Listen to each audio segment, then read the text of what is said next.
Assalamualaikum warahmatullahi wabarakatuh. Saudaraku kaum muslimin dan muslimat, saudara sebangsa setanah air, dimanapun Anda ada dan berada. Berjumpa kembali dengan saya, Abu Fikri, dalam rangka kebaikan dan kebenaran, demi mempermudah langkah-langkah kita menuju jalan selamat, yaitu Allah dan Rasul-Nya. Hari ini adalah pukul 3 pagi, bersamaan hujan mulai turun. Jadi kalau saudara-saudaraku menonton video, ada suara yang sepertinya tidak nyaman didengar, itu tandanya kita buat video ini dalam kondisi hujan. Nah, ini sudah mulai hujan turun. Tapi tidak apa-apa. Hujan itulah rahmatnya Allah, wujud kasih sayangnya Allah kepada makhluk yang ada di permukaan bumi. Nah, baik, jam 2:30 tadi saya melihat WA, dan saya melihat video saya adakah di komen oleh Abu Fikri Lovers. Ternyata ada. Satu di antaranya, beliau meminta kepada saya untuk menjelaskan surah Al-Baqarah ayat 120. Nah, saya jawab insya Allah. Nah, jadi surah Al-Baqarah ayat 120 itu sebenarnya sudah saatnya untuk kita jelaskan, untuk kita sampaikan kepada kaum. Jangan sampai nanti mereka salah paham terhadap beberapa agama tertentu. Karena pada surat itu tertulis 2 nama agama. Baik, kita coba membaca surah Al-Baqarah ayat 120. A'udzubillahi minasyaitonirrajim. Bismillahirrahmanirrahim. Walan tarda angkal yahudu walan nasara hatta tattabi'a millatahum. Qul inna hudallaha huwal huda wala in taba'ta ahwa'ahum ba'dal ladzi ja'aka minal ilmi malaka minallahi miwali wala nasir. Nah, terjemahannya adalah tidak akan ridho, tidak akan senang, tidak akan suka orang-orang Yahudi, orang-orang Nasrani kepada kamu, hatta tattabi'a millatahum, sehingga kamu mengikuti gaya hidup mereka. Kul inna hudallahi wal huda. Katakan hai Muhammad, sampaikan hai Muhammad, buka rahasianya hai Muhammad, sesungguhnya petunjuk Allah kepada kamu itulah petunjuk yang sebenar-benar petunjuk. Nah, selama pandangan hidup seseorang atau sekelompok orang sesuai dengan petunjuk Allah dan Rasul, apapun mereknya, itu tidak akan bermasalah. Tidak akan bermasalah. Tetapi dalam ayat ini dijelaskan bahwa ada 3 kelompok daripada orang yang mereknya berbeda. Yang satu bernama Yahudi, yang satu lagi bernama Nasrani, yang satu lagi bernama dengan nama Islam. Tentu kelompoknya Nabi Muhammad dan para sahabat.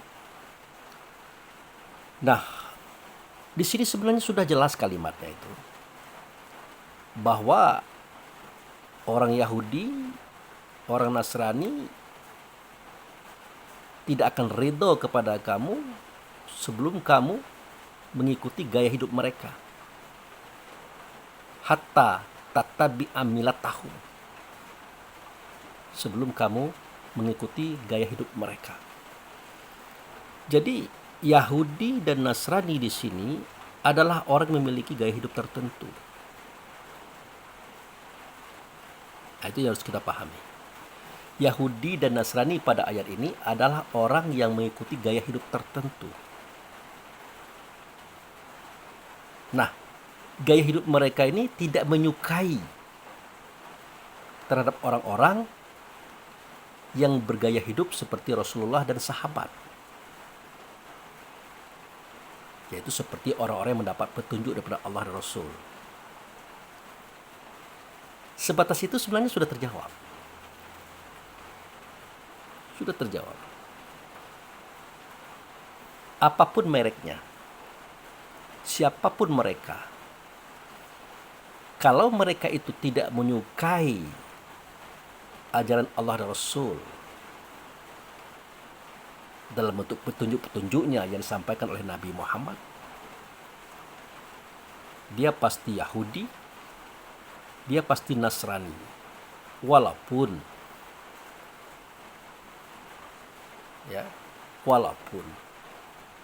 mereknya itu Islam. Mereknya itu Islam. Nah, ini kan jelas nih. Orang Yahudi, orang Nasrani tidak akan ridho kepada kamu sebelum kamu mengikuti gaya hidup mereka. Hatta tattabi'a millatahum. Sebelum kamu mengikuti gaya hidup mereka. Nah, itu. Makanya dikatakan oleh Allah, sesungguhnya petunjuk yang benar itu adalah petunjuk daripada Allah. Nah, jika kamu mengikuti gaya hidup mereka, nah, kan ada kalimat itu. Nah, jelas kalimatnya. Walain tabakta ahwa'ahum ba'da lazi ja'aka minal ilmi. Jika kamu mengikuti gaya hidup mereka setelah datang kepada kamu tentang keilmuannya, malaka minallahi miwaliyu wala nasyir.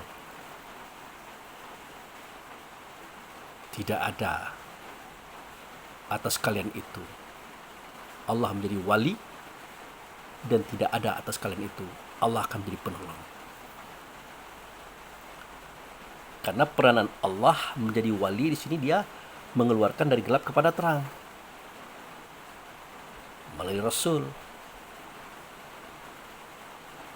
Nah, kalau Allah berperan sebagai penolong di sini, itu artinya Allah memberikan kemudahan-kemudahan, kelapangan-kelapangan, perlindungan-perlindungan terhadap apa yang jadi perjuangan kita. Jadi di satu ayat ini dia sudah ada kejelasan sebenarnya bahwa Yahudi, Nasrani itu adalah gaya hidup. Gaya hidup orang-orang yang tidak menyukai orang-orang yang beriman yang mendapat petunjuk daripada Allah dan Rasul. Nah, jika orang beriman yang mendapat petunjuk daripada Allah dan Rasul ini, mereka mengikuti gaya Yahudi dan Nasrani tadi, artinya membenci saudaranya yang mendapat petunjuk daripada Allah dan Rasul, maka walaupun mereknya Islam, itu Yahudi, itu Nasrani. Itu harus jelas, saudaraku, supaya orang-orang yang beragama dengan merek ini tidak tersinggung. Di dalam agama Yahudi, di dalam agama Nasrani, diajarkan juga berbuat kebaikan, berbuat kebenaran seperti yang Allah Rasul kehendaki. Diajarkan juga. Bahkan mereka duluan mendapatkan daripada kita. Makanya mereka dikatakan ahli kitab. Nah, mari kita lihat sejarah. Siapa Yahudi? Dari mana asalnya kelompok Yahudi ini? Dan siapa Nasrani? dari asalnya kelompok Nasrani. Dari mana? Nah, jadi mereka ini sebenarnya ya bersaudara. Kita juga dengan mereka itu bersaudara. Dia adalah dimulai daripada Nabi Ibrahim. Nabi Ibrahim ini punya istri dua. Yang pertama Siti Sarah, yang kedua Siti Hijir. Nah, Siti Sarah ini melahirkan Nabi Ishak. Nabi Ishak ini melahirkan Nabi Yakub. Nabi Yakub ini melahirkan Nabi Yusuf, anak bontot yang kedua dari 12 saudara. Artinya anak yang nomor 11, Nabi Yusuf itu. Nah, di antara putra-putra Nabi Yakub ada yang bernama dengan nama Yahuda, Yahudei, Yahudi. Nah, putra-putra Nabi Yakub ini telah ditolong oleh Allah, telah dibantu oleh Allah, telah ditunjuki oleh Allah dengan cara menjadikan Yakub sebagai ayah mereka. Dan Yakub bukan orang biasa. Yakub mampu membaca takdir orang. Karena sebegitu tingginya kuasanya Allah ada pada beliau. Contoh seketika Nabi Yusuf berkata, "Ayahandaku, aku bermimpi melihat 1 bulan, 1 matahari, 11 bintang sujud kepadaku." Nah, ucapan Nabi Yusuf sewaktu dia kecil, dengan ucapan yang seperti itu, Nabi langsung paham. Suatu ketika nanti anaknya yang bernama Yusuf ini akan menjadi raja, akan menjadi penguasa. Sehingga Nabi Yakub berserta istri dan 11 keluarganya akan tunduk dan sujud kepada Yusuf. Kenapa? Karena pada waktu itu nanti Yusuf akan diangkat menjadi raja, penguasa, atau Rob alam semesta. Nah, jangan kaget kita kalau mendengarkan saya mengatakan Rob alam semesta. Karena di zaman Nabi Yusuf itu, raja, penguasa, pembesar, panggilannya adalah Rob. Apakah bisa diartikan Tuhan? Bisa. Bisa. Apa bisa diartikan Tuan? Bisa. Apakah bisa diartikan Lord kata orang Inggris? Bisa. Karena Tuhan itu asal katanya Tuan. Dalam bahasa Inggris, Lord. Wujudnya apa? Orang yang Allah berikan kekuasaan, kekuatan dan kebesaran untuk mengelola bumi dan alam semesta. Makanya Nabi Yusuf seketika dia berada di dalam penjara, dia pesankan dengan salah seorang mereka yang ada dalam penjara itu, apa katanya? Sampaikan kepada Rabbmu. Rabb, bahasa kita Rabb itu kan Tuhan tuh. Nah, bahasa beliau-beliau itu biasa saja, Rabbmu, penguasamu, pembesarmu, bahwa aku ini di penjara, sebenarnya aku ini tidak bersalah. Kalau saya tidak salah itu adalah surat Yusuf ayat 12. Coba Anda lihat. Nah, Nabi Yakub tahu kalau anaknya ini akan menjadi orang besar, penguasa atau raja, atau disebut dengan Rob di zaman mereka itu. Nah, begitu hebatnya Nabi Yakub yang Allah anugerahkan kepada anak-anaknya. Artinya kan Allah bisa saja melahirkan mereka yang 12 ini melalui orang lain. Kan bisa. Bisa. Tapi kenapa Allah memilih Nabi Yakub sebagai ayahnya mereka? Ini sebuah bentuk daripada petunjuk bagi anak-anaknya. Bahkan Nabi Yakub diberikan suatu keahlian dalam memberikan penjelasan tentang mimpi. Di dalam memberikan penjelasan tentang tafsir gerak hidup seseorang ke depan. Karena beliau sudah mampu mencapai dunia ke-6, saudara. Mampu membolak-balik lembaran takdir orang. Begitu hebatnya beliau. Dan keluarga beliau pun diartikan oleh Allah adalah bulan dan matahari. Bulan dan matahari. Beliau adalah matahari, istrinya adalah bulan. Di mana letak bulan dan matahari? Adakah dia di bumi? Tidak, di atas. Bintang lebih tinggi lagi, di atasnya lagi. Ini yang disebut dengan ya bani Israil zkurun ni'mati allati an'amta 'alaikum wa anni fadaltukum 'alal alamin. Benar kalimat itu. Wahai bani Israel, wahai anak Yakub, itu maksudnya. Ingat oleh kamu akan nikmatku yang memberikan kalian itu diutamakan di atas alam semesta. Tinggi kalian itu. Itu dimulai pada Yakub itu.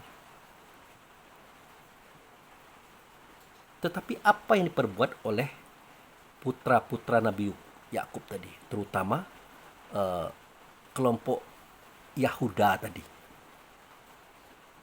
Dia tidak peduli ayahnya itu nabi atau rasul. Dia tidak peduli ayahnya itu sudah mempunyai anugerah, merupakan orang yang mampu menatap takdir orang. Yang perangainya tetap perangainya. Sifat benci, iri, dengki menggelayut dalam dada mereka. Bahkan kepada sesuatu yang tidak wajar. Nah, kenapa saya katakan sedemikian? Kita lihat sejarah. Kebencian putra-putra Nabi Yakub terhadap Nabi Yusuf adalah sesuatu yang tidak wajar. Kenapa tidak wajar? Nah, 10 putra Nabi Yakub itu, ibunya bernama Raya. Kemudian Raya wafat. Digantilah dengan Rahel. Nah, Rahel inilah yang melahirkan Yusuf dan Benyamin. Kan satu keluarga itu. Raya dengan Rahel itu kan dua beradik. Seketika Raya wafat diganti dengan Rahel. Raya melahirkan 10 putra, Rahel melahirkan 2 putra. Kan saudara. Ayahnya satu, yaitu Yakub. Nah, kebencian mereka kepada Yusuf karena kecintaan Yakub pada Yusuf itu bersangatan. Tidak sama dengan Bunyamin. Sebenarnya Yakub itu mencintai Yusuf bersangatan itu bukan bersangatan karena dia menjaga Yusuf. Karena Yusuf ini kan persiapan daripada Allah, daripada Rasul untuk menjadi raja, menjadi orang besar. Maka mau tak mau naluri seorang manusia pasti akan lebih kepada orang ini. Tidak usah jauh-jauh. Kita bakal dijadikan calon misalnya. Calon lurah, calon camat, calon bupati, wali kota, calon gubernur, calon menteri, calon presiden. Sifatnya pasti akan jadi. Orang tahu dia bakal jadi, tentu yang lainnya akan menghormati. Akan memberikan pelayanan lebih kepada orang ini. Karena dia adalah calon yang bakal jadi. Nah, ini adalah manusiawi. Ditambah lagi Yusuf itu memang kecil orangnya. Ya anak nomor 11. Nah, ini jadi persoalan bagi mereka. Ini menjadi sebab bagi mereka untuk membenci Yusuf itu. Siapa yang punya ide? Kita bawa Yusuf itu keluar. Kita ajak dia berjalan-jalan, kita kasih dia baju bagus, kita tipui ayahanda kita. Kita bohongi ayahanda kita. Siapa yang punya ide itu? Itulah dia Yahuda, Yahudi tadi. Putra Nabi Yakub, dia itu kakak Nabi Yusuf, beliau itu kakak satu ayah berbeda ibu. Akhirnya apa yang terjadi? Mereka membunuh Yusuf dengan cara melemparkan dari atas ke bawah dalam sebuah sumur tua. Mati. Tidak mungkin tidak mati, pasti mati. Kalau ada airnya, dia akan tenggelam. Kalau tidak ada airnya, dia akan bertemu batu. Pasti mati. Tetapi Allah tidak akan merubah takdirnya. Yusuf ditakdirkan menjadi orang besar, menjadi penguasa, menjadi Rabb alam semesta waktu itu. Tidak akan berubah takdir ini. Kalau dia harus mati, dia tidak jadi mati. Dia dijaga oleh Allah sesuai dengan takdirnya. Berpura-pura pula mereka menangis. Dikatakan pula Yusuf mati, dimakan serigala. Ini bajunya, ini darah-darahnya. Ya jangankan kebohongan yang dikeluarkan oleh putra-putranya. Di luar itu, di atas itu, Nabi Yakub itu tahu. Makanya seketika mereka hendak membawa Yusuf, Yakub keberatan dan mengatakan, aku takut nanti setan akan menjelma pada diri kalian. Dalam bahasa kasarnya, aku takut nanti kalian menjadi setan semuanya. Kalian mencelakakan Yusuf. Saudaraku, lihat surat Yusuf itu. Itu kisahnya itu. Tapi apa daya seorang ayah yang sudah tua. Dia hidup bergantung kepada anak-anaknya. Akhirnya dia melepaskan Yusuf itu pergi bersama saudaranya dengan berat hati sambil menangis dalam jiwanya. Nah, benar terjadi. Itu pekerjaan Yahuda dan kawan-kawannya. Katakanlah kawan-kawannya ya, walaupun saudaranya. Nah, nanti setelah Yusuf dewasa dan dia menjadi raja, menjadi menteri, menjadi penguasa, rahasia ini terbuka. Ayah bunda Yusuf datang. Mereka datang mendatangi orang baik, pembesar Mesir, yang memberikan bantuan suplai gandum dan makanan kepada keluarga mereka. Dan pada waktu itu mereka belum tahu kalau Yusuf itulah putra beliau atau adiknya mereka. Setelah mereka tahu, tapi ingat ya, sujudnya mereka itu adalah seketika mereka belum tahu kalau raja ini, penguasa ini, pembesar adalah anaknya beliau, adiknya mereka. Mereka belum tahu. Makanya seketika Yakub sujud, ya, Rahel sujud, kakak-kakaknya dan adiknya satu Bunyamin sujud, itu oleh Yusuf ditegakkan, nggak boleh. Dalam hati Yusuf sambil menangis, aku ini putramu hai ayahanda, aku ini adalah putramu hai ibunda, aku ini adalah adikmu hai kakak-kakakku, aku ini adalah abangmu hai Bunyamin. Begitu ceritanya. Maka diangkat, tidak boleh sujud. Inilah makna mimpi itu yang nanti akan dijelaskan oleh Yusuf.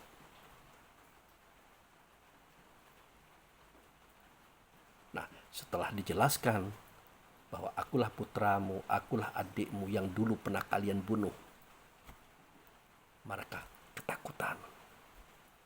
Sementara ayah bundanya gembira. Mau sujud lagi, dilarang oleh Yusuf. Jadi sujud yang pertama adalah sujud kepada penguasa alam. Sujud yang kedua adalah sujud kepada pencipta alam. Jadi pencipta alam dengan penguasa alam itu beda, saudaraku. Pencipta alam dia menunjuk pada Allah. Dia menunjuk pada Rasul. Itu pencipta alam. Kalau penguasa alam dia menunjuk kepada para raja, para penguasa, para pembesar alam. Di awal dan di akhir kisah itu, mereka itu sujud kepada Yusuf. Dan dimaafkan. Tidak ada dendam Yusuf kepada Yahuda beserta saudara-saudara yang lain. Tidak ada. Bahkan diberi kawasan, diberi tanah. 11 saudara itu diberi kawasan, diberi tanah. Makanya mereka punya perkampungan.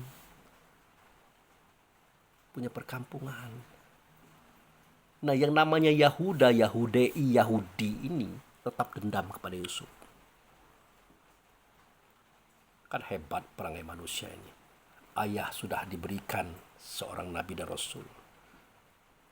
Ayah sudah diberikan ahli di bidang ramalan, mimpi, dan firasat. Ya, ayah sudah sabar ditipui. Adik pun sudah memaafkan.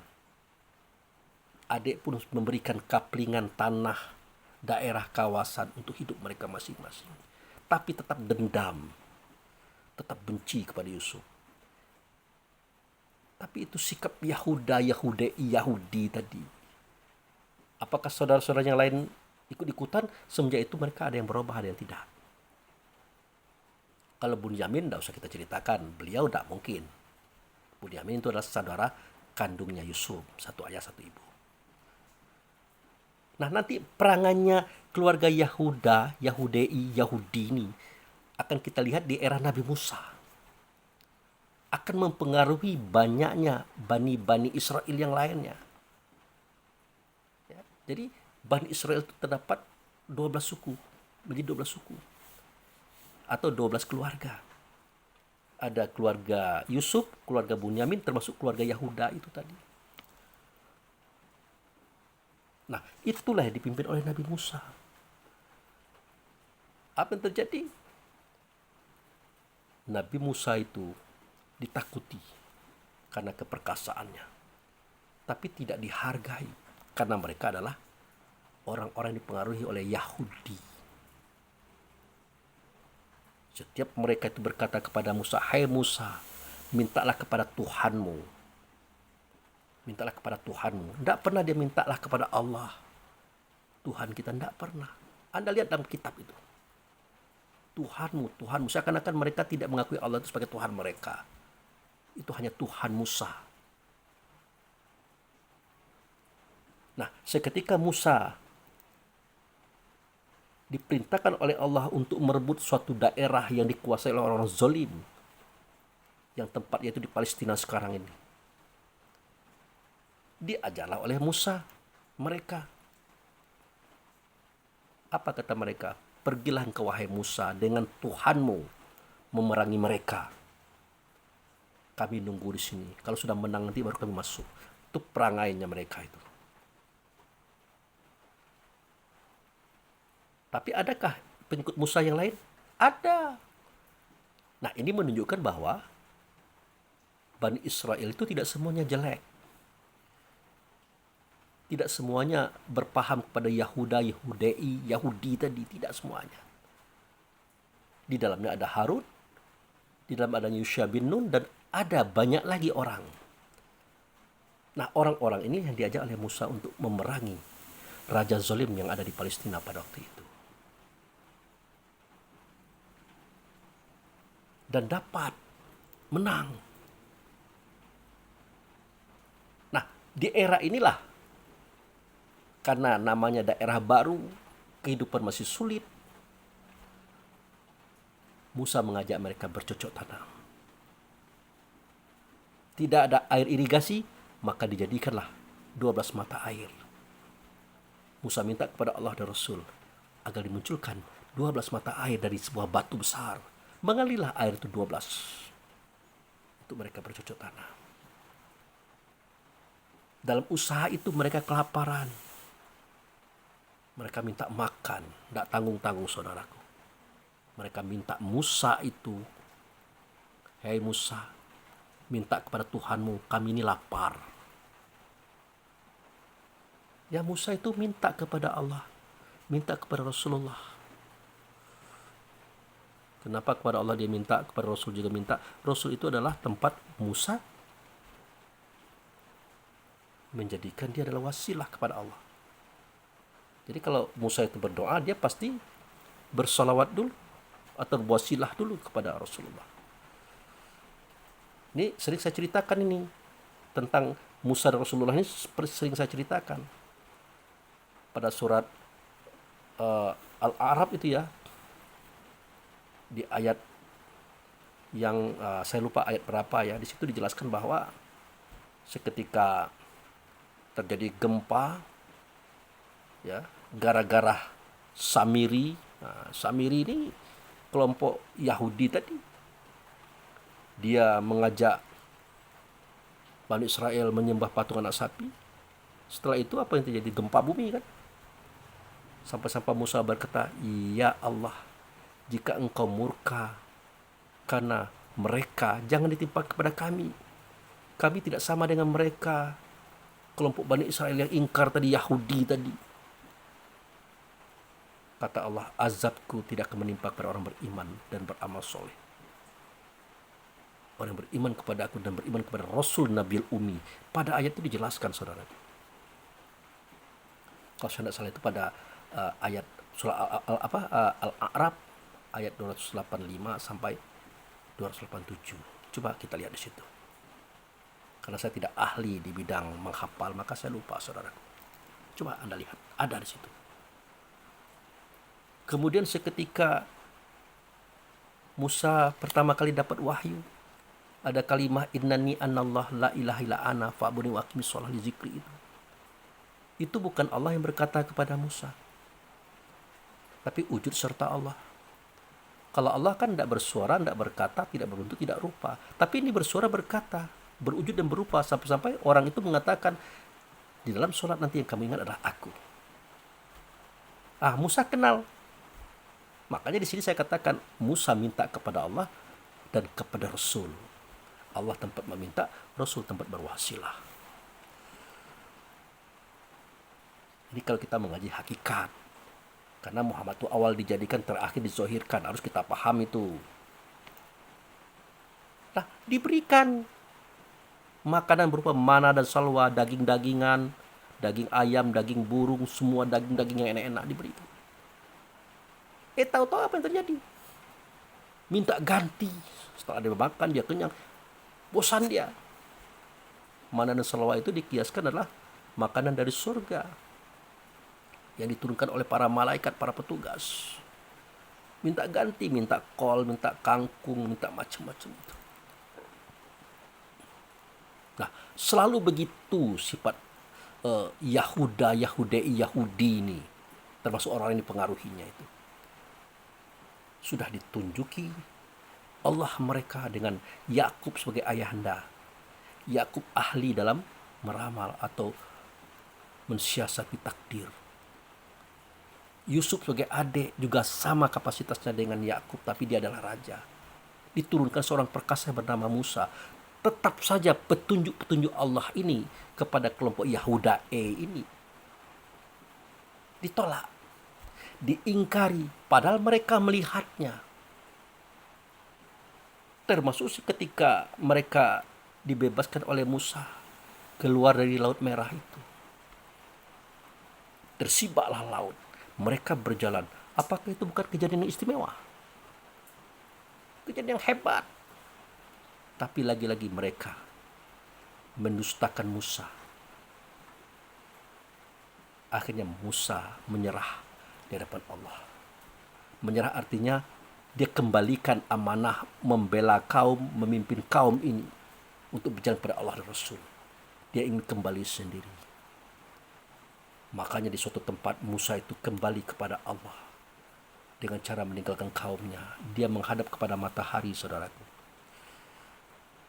Menghadap itu bukan menghadap wajahnya, dia berjalan ke arah matahari terbit. Makanya sebagian pada keturunan Yahudi ini ada yang dia menghargai Musa dengan cara merundukkan kepala. Merundukkan kepala. Dia menghargai Musa, menghormati Musa. Itulah orang yang beriman kepada beliau. Ternyata semenjak kepergian itu Musa tidak kembali lagi karena beliau wafat. Nah, di akhir zaman nanti ada orang yang mengira itu adalah penyembah matahari. Padahal tidak, bukan matahari yang disembah. Dia menghormati Musa dengan menundukkan kepala. Mungkin inilah asalnya agama Shinto itu, saudara. Agama di Jepang itu. Nah, begitulah kelompok Yahuda, kelompok orang yang diberi petunjuk oleh Allah dan Rasul ini mengingkari petunjuk itu sendiri. Dan ingat, tidak semua mereka seperti itu Bani Israel. Makanya kalau kita mengatakan Yahudi, ya jangan diartikan semuanya. Yahudi itu hanya perilaku manusia, gaya hidup manusia yang sifatnya sudah mendapat petunjuk, mereka mengingkari Allah dan Rasul. Mereka membenci orang yang mendapat petunjuk. Itulah dia. Walaupun mereknya Islam. Maka saya tidak setuju kalau kita membenci orang-orang yang beragama Yahudi. Karena tidak semua mereka seperti itu. Sama dengan Bani Israel tadi, putra-putra Nabi Yusuf tadi. Awalnya kan bagus mereka itu. Putra Nabi Yusuf itu 12 bagus, tapi ada biang keroknya di situ. Berkembang lagi, berkembang lagi. Nah, itu. Di zaman Nabi Daud mereka ada, bahkan satu di antara mereka dijadikan nabi, yaitu Nabi Daud. Nabi Sulaiman. Ya, dan seterusnya. Dan banyak nabi-nabi lahir dari kalangan yang kita katakan bajingan ini. Jadi Bani Israel itu sebuah nama, ungkapan untuk menunjukkan anak-anak Nabi Yakub. Tapi jangan diartikan semua itu hitam. Kan di dalamnya ada orang baik. Seperti Yusuf dan keluarganya, Bunyamin dan keluarganya. Bahkan kakak-kakak Yusuf yang lain ada jadi orang baik. Tapi namanya Yahudi, Yahuda ini memang karakternya tidak bagus. Dia inilah yang mempengaruhi semua abang-abangnya, adik-adiknya. Sampai sekarang. Itu keturunan Yahuda. Yahudi yang kita kenal hari ini. Tapi tidak semua Bani Israel seperti itu, saudaraku. Makanya kalau kita mencerca agama Yahudi, ada yang tersinggung dan ada yang tersakiti. Karena tidak mereka semua seperti itu. Termasuk penyerangan yang terjadi oleh Israel hari ini terhadap Gaza, Palestina itu. Tidak semuanya setuju. Di mana-mana pun mereka berada, tidak semuanya mereka setuju. Nah, hati-hati kalau kita mencap mereka itu sebagai bangsa yang tidak baik. Agama yang tidak baik. Karena itu ada sekelompok orang saja yang seperti itu. Walaupun kelompoknya besar. Ya karena maksiat itu kan kalau di dunia kan lebih besar daripada ma'rufnya, kebaikannya. Ah, itu kisah Yahuda. Yahudi tadi, saudaraku. Nah, orang-orang yang mempunyai gaya hidup seperti Yahudi tadi, walaupun dia Islam, tidak akan senang pada ajaran Allah dan Rasul yang disampaikan oleh Muhammad. Tidak akan senang. Nah, Nasrani. Kalau Yahuda itu orang yang mendapat petunjuk. Nasrani orang yang ditolong. Nah, orang ini keturunan Bani Israel juga. Tertindas dan ditindas juga oleh siapa? Oleh orang-orang Yahudi. Maka dimunculkanlah Nabi Zakaria. Dibunuh oleh mereka. Nabi Yahya dibunuh oleh mereka. Nabi Isa dibunuh oleh mereka. Terakhir orang-orang yang ditolong ini. Jadi Nasrani itu menunjuk kepada seorang yang ditolong oleh Allah dan Rasul, tetapi dia berkhianat kepada Allah dan Rasul dengan cara membawa kaisar yang menjadi raja pada saat itu untuk menangkap Isa ibnu Maryam dengan imbalan uang, jabatan dan kekuasaan. Dia mau. Siapa orang itu? Orang itu adalah salah satu murid Nabi Isa itu sendiri. Namanya Yudas Iskariot. Dia itu orang teraniaya, orang tersisih, orang yang hina, ditolong oleh Allah. Dengan munculnya Isa, dengan munculnya 11 sahabat-sahabat yang lain. Ditolong dia. Diberikan kajian yang tinggi. Bahkan kajian Nabi Isa itu terkenal dengan kajian tentang Bethlehem. Bait itu artinya rumah. Lahem itu adalah lahmud, artinya daging. Kajian tentang rumah daging. Nah, ini rumah daging nih. Di dalam rumah itu ada Roh Kudus, amin. Roh itu yang datang daripada Allah. Kudus itu suci, amin adalah dia datang daripada amin, Allah dan Muhammad. Itu ceritanya itu. Jadi Nabi Isa itu dia dilahirkan di Bethlehem. Bait itu ada rumah, lahmud itu artinya daging. Di negeri rumah daging. Karena kajian orang di situ tinggi. Mengkaji tentang tubuh badan jasad yang di dalamnya ada Roh Kudus, amin. Jadi Roh Kudus, amin itu sudah dibicarakan sebelum Nabi Isa itu lahir, saudaraku. Karena sebelum Nabi Isa itu lahir ada Nabi Zakaria, ada Nabi Yahya. Itu. Jadi rumah daging itu di dalamnya ada ruh. Dia kudus, artinya suci, berasal dari amin. Alif itu Allah, mim itu Muhammad. Baitullah tempatnya. Nah, orang yang ditolong tadi, yang bernama Yudas Iskariot, dia berkhianat kepada Allah Rasul dengan cara menjual Isa kepada raja pada waktu itu. Dia ajak raja untuk menangkap Isa. Dia tunjukkan tempat persembunyian Isa. Dia masuk duluan. Tahu-taunya Isa tidak ada di situ. Maka dia keluar dengan wajah, wujud, postur tubuh mirip Isa persis. Ya otomatis dia ditangkap, dia digebuki. Dia berkata, aku bukan Isa, aku bukan Isa, aku bukan Isa, aku adalah Yudas Iskariot. Mereka tidak peduli. Karena mereka melihat wujud Yudas itu mirip dengan Isa. Tetapi kelompok raja tadi dengan pasukannya menyelidiki. Memang Yudas itu tidak kelihatan lagi orangnya. Dalam hati mereka ada terkesan membenarkan informasi ini. Tapi mereka lebih percaya dengan wujud tadi. Wujudnya itu ya mirip Isa beneran. Apa boleh buat? Maka dia diseret, dia dibanting, dia digebuki, akhirnya dia disalib. Dia disalib. Nah, sewaktu dia disalib, dia tidak menghembuskan napas yang terakhir. Yudas Iskariot, dia didatangi oleh Isa. Dikatakan, mengapa engkau menjadi pengkhianat setelah engkau ditolong oleh Allah dan Rasul? Itu sejarah Nasrani. Orang yang ditolong itu kemudian dia berkhianat kepada Allah Rasul, itulah Yudas Iskariot. Yudas hanya bisa menangis dan minta maaf. Isa diam, kemudian Isa pun pergi. Konon kabarnya dia pergi ke langit. Makanya dia berkata, Yudas tadi, Tuhan, Tuhan, kenapa engkau tinggalkan aku? Jadi, Tuhan, Tuhan, kenapa engkau tinggalkan aku? Ini sama maknanya dengan waktu Yusuf mengatakan raja itu Rob. Jadi pengertian Tuhan di sini bukan Allah, bukan pencipta alam semesta, tapi penguasa alam semesta. Yang dikuasakan ia oleh Allah dan Rasul. Sama dengan seketika Yusuf mengatakan rajanya itu adalah Rob.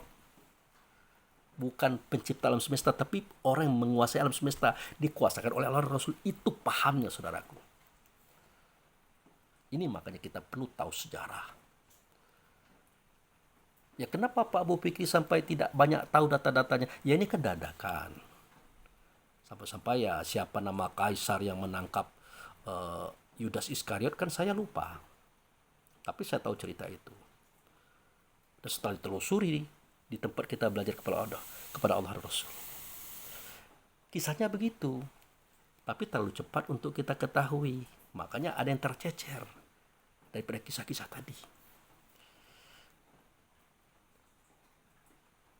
Nah, saya ingin mengatakan satu nama. Tapi takut nanti satu nama ini menjadi fitnah bagi kita. Maka saya tidak akan katakan siapa nama kaisar yang menangkap Yudas Iskariot. Tidak seperti yang diceritakan dalam sejarah, saudara. Kalau saya ceritakan itu siapa namanya, nanti saya mengatakan menyalahkan sejarah yang sudah populer. Tidak baik. Kecuali kalau ada yang bersangkutan ketemu dengan saya, siapa namanya Pak Abu Fikri, saya sebutkan namanya si Anu. Bukan si A ini, bukan si B ini, tapi si Anu. Gitu. Nah, kembali kepada ceritanya. Nah, itulah sikap Yahuda, Nasara, Yahudi, Nasrani. Otomatis mereka membenci orang-orang yang mendapat petunjuk daripada Allah dan Rasul. Jadi siapapun kita yang bersifat dan sifat itu, mau Islam dia, Islam apa saja, sudah dia Yahudi, dia Nasrani. Tapi ingat, Yahudi Nasrani ini menuju kepada gaya hidup yang seperti itu, yaitu membenci, iri dengki kepada kelompok orang yang mendapat petunjuk daripada Allah dan Rasul. Contohnya mereka membenci Yusuf, mereka membenci Isa. Itu contohnya. Dan nanti mereka akan membenci Muhammad. Dan akan membenci orang yang mengikuti Muhammad. Itulah Yahudi, itulah Nasrani. Sayang 1000 kali sayang, nama ini dijadikan nama agama. Sehingga orang mengartikan orang beragama Yahudi, orang beragama Nasrani tidak akan suka kepada kamu sebelum kamu masuk ke dalam agama mereka atau gaya hidup mereka. Padahal tidak semuanya seperti itu. Dari mana Pak Abu Fikri tahu? Ya dari sejarah juga. Apakah kita tahu siapakah pengikut Muhammad yang pertama kali yang menyatakan dirinya akan menjadi pembela Muhammad? Apakah kita tahu siapa orangnya? Ya orang Nasrani. Warakah bin Naufal itu, paman Siti Khadijah itulah orang yang mengatakan kepada Khadijah dan Muhammad bahwa suatu ketika nanti Muhammad ini akan menjadi Rasul, akan menjadi Nabi, akan menjadi penguasa alam semesta. Seandainya hidup di zaman dia diusir oleh keluarganya, dikejar oleh keluarganya, hendak dibunuh oleh keluarganya dan kroni-kroni keluarganya, aku pasti membela dia. Akulah orang pertama kali membela dia. Itu orang Nasrani. Tetapi dia wafat, tidak sempat melihat Nabi Muhammad itu diangkat jadi Nabi. Menyebarkan agama berdasarkan Rasulullah. Tidak sempat dia. Waktu itu dia sudah buta, sudah sakit-sakitan. Dan lama kemudian dia meninggal. Itu Waraqah bin Naufal itu agamanya Nasrani. Nah, itu. Sudah itu ada beberapa istri Nabi Muhammad, ya, ada yang namanya Sofia itu agama Yahudi, ada yang namanya Maria itu Nasrani. Tapi keliru orang mengatakan Nabi Muhammad beristri kepada orang Yahudi, Nabi Muhammad beristri kepada orang Nasrani. Itu keliru. Tidak mungkin. Kenapa tidak mungkin? Nabi Muhammad tidak akan mengatakan, kamu Yahudi ya Sofia? Ya, ganti ya namamu, agamamu. Kamu Nasrani ya Maria, ganti ya namamu. Tidak begitu Rasulullah itu. Dia tidak melarang mengganti nama. Yahudi, Nasrani itu tidak disuruh ganti. Tidak disuruh ganti. Kenapa? Karena amaliyahnya Sofia orang Yahudi, Maria orang Nasrani, dia seperti amaliyahnya Nabi Muhammad.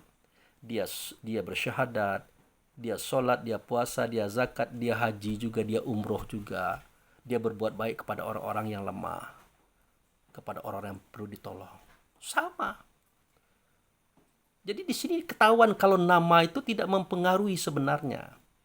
Yang penting amaliyahnya itu. Itu. Begitu juga paman beliau Abu Thalib. Dia tidak menyatakan bahwa Rasulullah itu adalah Rasul. Tapi dalam sikapnya dia menunjukkan bahwa Rasulullah itu adalah Rasul. Ya bagaimana tidak? Sebelum Waraqah bin Naufal itu tahu bahwa Muhammad ini Rasul dan Nabi atau penguasa alam semesta, orang yang lain ada yang tahu. Ada yang mendahului Waraqah itu sendiri. Siapa tuh? Pendeta Bushro. Pendeta Bushro ini orang Nasrani. Dari kitab Isa. Nah, ya, walaupun Yudas Iskariot itu pengkhianat dan ada orang-orang yang berusaha untuk menghitamkan kitab Isa, tapi tetap ada yang murni di situ. Ada yang murni di situ. Kenapa? Karena pengikut Isa tadi, yang kaum Hawariun, yang jumlahnya 12 itu, ya, 11 sudah disalib, 1 sudah disalib, tinggal 11, itu lari ke bawah tanah, mereka bersembunyi di situ. Mereka belajar mengembang kajian itu dan berdakwah pelan-pelan. Makanya agamanya Isa waktu itu beredar, berkembang. Karena sesuai dengan hati nurani. Nah, dapatlah ajar itu oleh Bushra atau Bukhaira. Nah, Bukhaira inilah yang menunggu-nunggu kedatangan Nabi terakhir, Rasul terakhir ini. Ditunggu-tunggunya. Ciri-cirinya orang itu adalah kalau dia berjalan, awan selalu mengikutinya. Kalau dia duduk, biasanya pohon akan runduk kepadanya. Dan di belakangnya ada khataman nabiyin, sebuah cahaya, cap kenabian terakhir daripada Allah. Akhirnya dia menemukan itu. Mendapatkannya seketika Abu Thalib membawa Muhammad hendak berdagang ke luar negeri. Nah, dilihat oleh Bukhairah, nah ini ada awan tebal melindungi sekelompok orang, kafilah dagang dari Mekah. Dia sampailah kelompok itu. Ternyata ketua kafilahnya Abu Thalib. Nah, diajaklah semua mereka itu singgah ke rumah dan diberi makan dan minum, diistirahatkan. Saat itu Bukhairah melihat kok awannya tidak bergerak ya ke arah sini ya. Berarti pasti ada orang di situ. Ditanyalah kepada Abu Thalib, apakah masih ada orang di situ? Ada. Dia anak kecil namanya Muhammad. Mendengar nama itu gemetar dadanya Bukhairah. Apakah boleh kita pergi ke sana, wahai Abu Thalib? Boleh, mari kita ikut ke sana. Maka dilihat oleh Bukhairah, Masya Allah, awan itu melindungi beliau. Pohon tempat dia duduk itu runduk kepada beliau. Terakhir, Bukhairah minta izin kepada Abu Thalib supaya bajunya dibuka. Jubahnya dibuka. Pas dibuka, Masya Allah, silaulah mata Bukhairah. Tampaklah khataman nabiyin di punggung beliau. Tapi tidak tampak oleh Abu Thalib. Abu Thalib kan menerima beliau kan dari kecil. Tidak pernah dia melihat khataman nabiyin. Tapi Bukhairah melihatnya itu. Kenapa? Bukhairah bukan orang sembarangan. Orang yang berkajian tinggi. Pengikut Isa ibnu Maryam.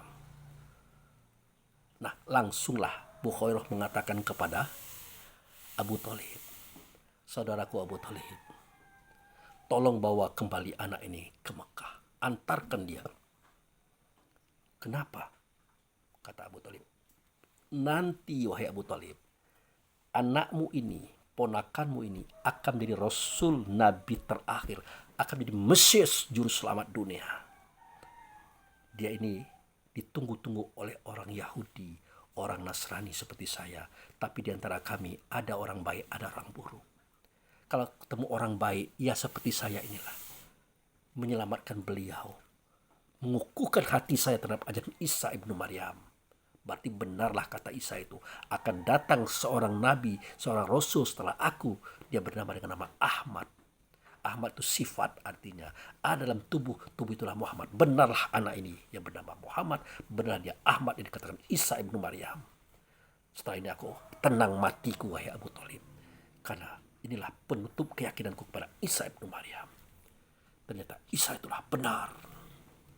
Bawalah Muhammad itu pulang. Nanti ditemukan oleh orang Yahudi, orang Nasrani yang iri dengki kepada dia, dia akan dibunuh. Akhirnya Muhammad pun diantarkan oleh 4 orang pengawal. Dibalikkan ke Mekah, saudaraku. Abu Thalib tahu ini. Tahu persis. Nah, jadi Bukhairah sebagai orang Nasrani, dia udah beriman kepada Muhammad. Secara otomatis dia sudah Islam pada waktu itu. Termasuk Waraqah bin Nawfal, dia sudah beriman kepada Muhammad. Termasuk dia sudah Islam pada waktu itu. Kita tidak sadar saja cerita ini. Termasuk Abu Thalib, sudah beriman kepada Muhammad, dia sudah Islam pada waktu itu. Walaupun ponakannya masih kecil. Ditambah lagi seketika sang ponakan ini mendapatkan wahyu daripada Allah. Di Gua Hira, dibawa oleh istrinya Khadijah menghadap pamannya Waraqah bin Nawfal. Semakin yakin Abu Thalib bahwa dia adalah memang nabi, memang rasul, memang Mesias. Makanya Abu Thalib memperjuangkan Muhammad ini dengan perjuangan yang sangat luar biasa. Itu Tapi kenapa sejarah mengatakan Abu Thalib ini tidak beriman kepada Muhammad tapi hanya beriman kepada Allah? Bagaimana mungkin ini? Sampai-sampai Abu Thalib dikatakan tempat neraka adalah neraka yang paling bawah. Yang paling atas maksud saya. Kena kakinya batu neraka menggelegar otaknya. Sampai sebegitu hebat fitnah kepada keluarga Bani Hashim yang bernama Abu Thalib ini. Bagaimana? Oh, ada ayatnya Pak Abu. Meskipun itu adalah orang yang kau cintai, yang kau harapkan beriman kepada Allah dan Rasul. Jika dia belum akan beriman, tidak akan mengakui, dikatakan itu Abu Thalib. Sebegitu hinanya kita mengatakan Abu Thalib itu. Padahal beliau adalah orang baik, orang lurus, orang jujur walaupun dia miskin. Di antara bersaudara itu dia paling miskin saudaraku, tapi dia sanggup menerima Muhammad sebagai anaknya, ponakannya yang diurus di rumah tangga. Bukan Abu Thalib tak kenal Muhammad itu, dari kecil dia kenal. Mana ada orang yang umur 6 tahun, 7 tahun, 8 tahun mengembala kambing. Tidak ada orang yang mau percaya. Nah, seketika Muhammad pamitan kepada Abu Thalib bahwa dia pengen mencari uang, itu menangis berurai air mata Abu Thalib. Jangan nak, engkau tuh masih kecil. Kalau ia mencari uang, apa sih pekerjaan kamu? Berdagangkah? Engkau masih kecil, mengangkat barang aja keberatan. Tidak, aku akan menjadi pengembala, paman. Lah, bagaimana mungkin kau bisa mengembala kambing sebanyak itu? Engkau masih kecil, orang tidak akan percaya. Kata Muhammad, pamanku, antarkan aku kepada orang itu yang ternaknya banyak. Aku yakin aku bisa. Nah, Abu Thalib sudah tahu bahwa beliau ini adalah punya kelebihan, kehebatan yang tersembunyi. Bahkan Abu Thalib ingin tahu apa sih kehebatan Muhammad dalam masalah pengembala ini. Dibawalah Muhammad ini kepada pemilik hewan, pemilik domba. Jelas tidak diterima anak kecil, anak-anak. Tapi Muhammad berkata, aku amanah Bapak, aku amanah Paman, aku bisa mengatur hewan sebanyak ini. Apa buktinya Muhammad? Oke, aku tunjukkan. Maka Muhammad pergi ke suatu tempat. Dia panggil kambing-kambing itu, hei kambing-kambing, datang sini. Datang semuanya. Hei kambing-kambing, duduk kamu, duduk semuanya. Tercengang Abu Thalib, tercengang orang yang punya hewan tadi. Masya Allah, ini bukan manusia tetapi malaikat. Lagi-lagi dipuji oleh orang ini, malaikat. Bisa mengatur kambing sebanyak itu. Dan benarlah terjadi. Seketika beliau menjadi pengembala, itu jurus yang dia buat. Kambing tidak berani kemana-mana. Kamu jangan kemana-mana ya. Ya, duduk di sini. Kamu makan di sini aja ya. Iya. Tidak ada. Beda dengan kisah Nabi Daud. Di zaman beliau itu ada juga pengembala tapi tidur. Akhirnya kambingnya, dombanya memakan tanaman orang lain. Maka jadi kasus. Nanti saudaraku lihat itu di zaman Nabi Daud ada kisah itu. Ada kisah itu. Saya tidak akan ceritakan karena durasi kita sudah 58 menit. Itu masjid sudah bunyi. Ya, ada kisah itu. Nah, kalau Muhammad tidak seperti itu, saudaraku. Dibawa sini, dia ke sini, ke sana. Makanya sejak saat itu, yang memiliki kambing domba tadi sangat sayang kepada Muhammad. Dikasih daging, dikasih susu, dikasih uang, di luar gaji bulanan. Disitulah tertolong Abu Thalib dalam kehidupan keluarganya. Abu Thalib juga anaknya banyak tapi miskin. Nah, seketika Nabi Muhammad menikah dengan Khadijah, Rasulullah minta satu anak beliau namanya Ali bin Abi Thalib. Itu dari bayi beliau ambil Ali itu. Dari bayi beliau mendidik Ali itu. Ali itu adalah adik anak murid pertamanya Muhammad. Itu ingat, Ali bin Abi Thalib itu adalah adik anak murid yang pertama kalinya Muhammad. Bayangkan siapa itu Ali. Aku bendahara ilmu. Ali itu pintunya, saudaraku. Tapi sejauh mana kita tahu tentang Ali? Karena sudah dimanipulasi sejarah ini oleh orang tertentu yang menamakan dirinya Syiah. Padahal Syiahnya Ali tidak sama dengan Syiahnya hari ini. Itu saudaraku. Nah, itulah cerita Yahudi, cerita Nasrani. Ya, nah, jadi surat Al-Baqarah ayat 120 tadi, ada sambungannya, panjang sambungannya itu. Ini nah, allazina atainahumul kitab yatlunahul haqqo tilawati. Nah, ada di antara orang-orang yang dia itu membaca kitab. Ya, ahli kitab maksudnya ya, Yahudi Nasrani tadi, ada dia membaca kitab itu dengan cara yang benar. Nah, ini coba ya. Alazi atainahumul kitab. Orang-orang yang kami berikan kepadanya kitab, itu menunjuk pada Yahudi Nasrani tadi. Yatlul haqqo tilawat. Dia membaca kitab itu dengan baik dan benar. Kitab buku kah? Bukan kitab rasa diri. Dengan baik dan benar. Berarti dia tahu kisah ini. Nah itu. Kemudian ulaika yu'minuna bihi. Nah, dia percaya kepada kitab itu. Dia percaya kepada yang ada di dalam dadanya itu. Sudah itu? Nah, dia percaya kepada apa yang ada dalam dadanya. Nah, sama dengan kita sehari ini. Kita beriman kepada Allah, bisa? Tidak bisa. Kepada Rasul. Bisa? Tidak bisa. Kepada Nabi. Bisa? Tidak bisa karena Nabi sudah terkubur. Kemana?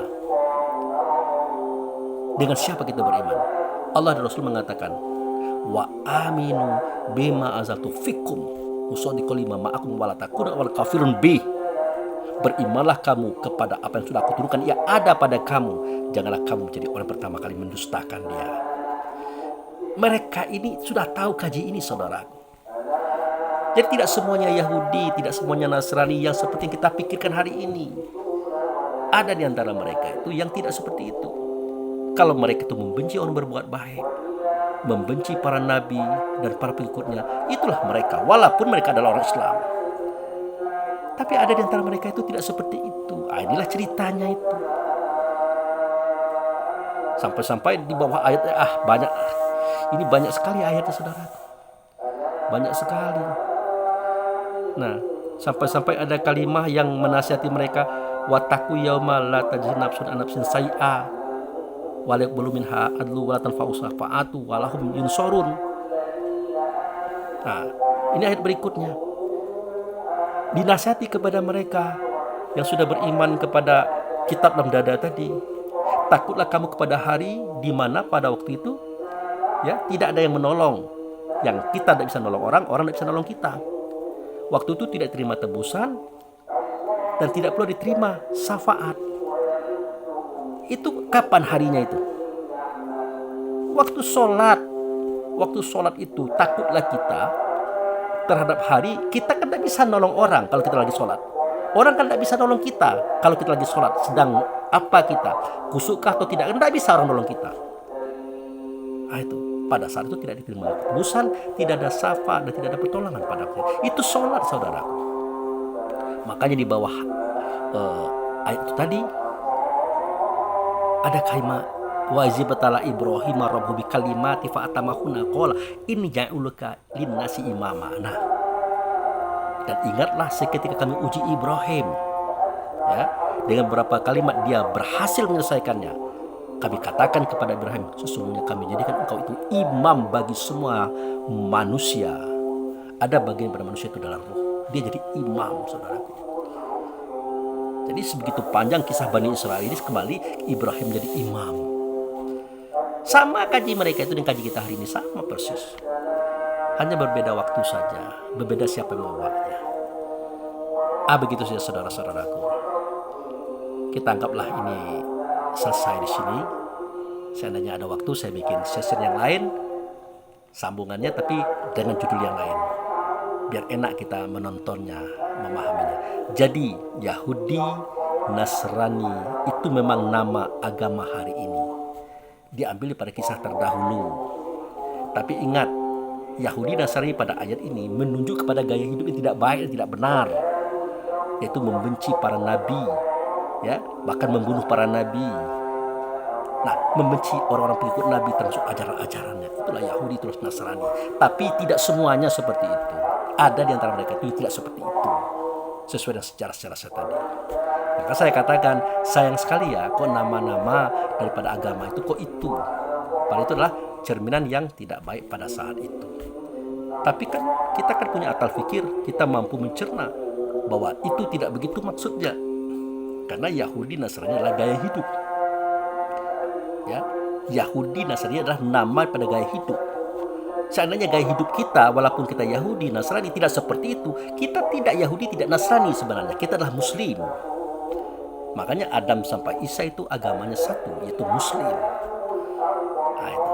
Sebaliknya, mentang-mentang agama kita Islam, kita berarti bukan Yahudi Nasrani, belum tentu.